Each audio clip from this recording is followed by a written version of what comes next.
Lies and falsehood have been elevated to the point where no one knows what to believe anymore. Number 4 is that the constitutional and legal framework of the nation, which is the glue that binds us together, is under attack with attempts to introduce anti-people changes and provisions.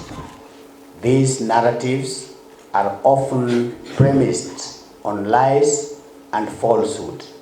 We appeal to you, Kenyans, brothers and sisters, to seek the truth.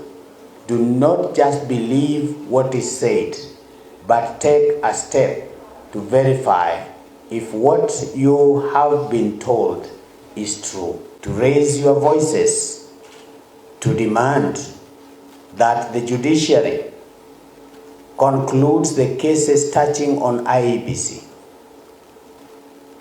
within the next 2 weeks. We must get back our democracy. Citizens, do not remain silent.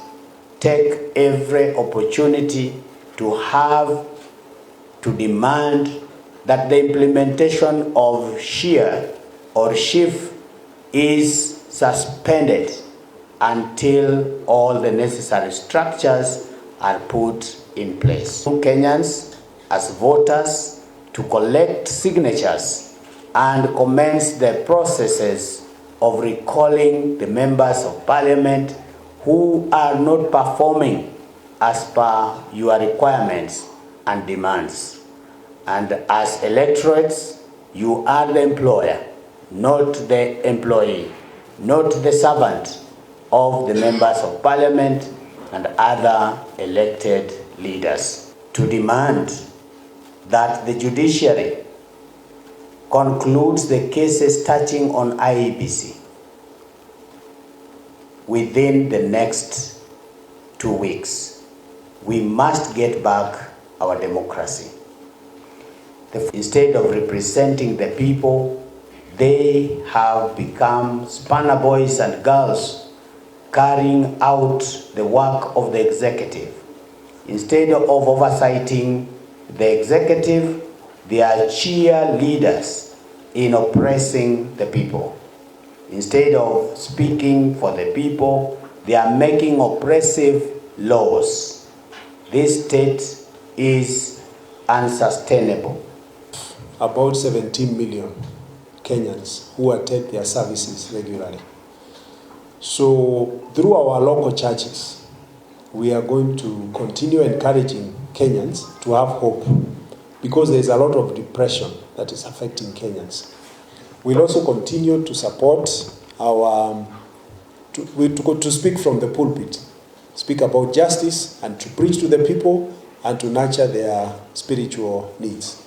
Ask the pastors not to be intimidated.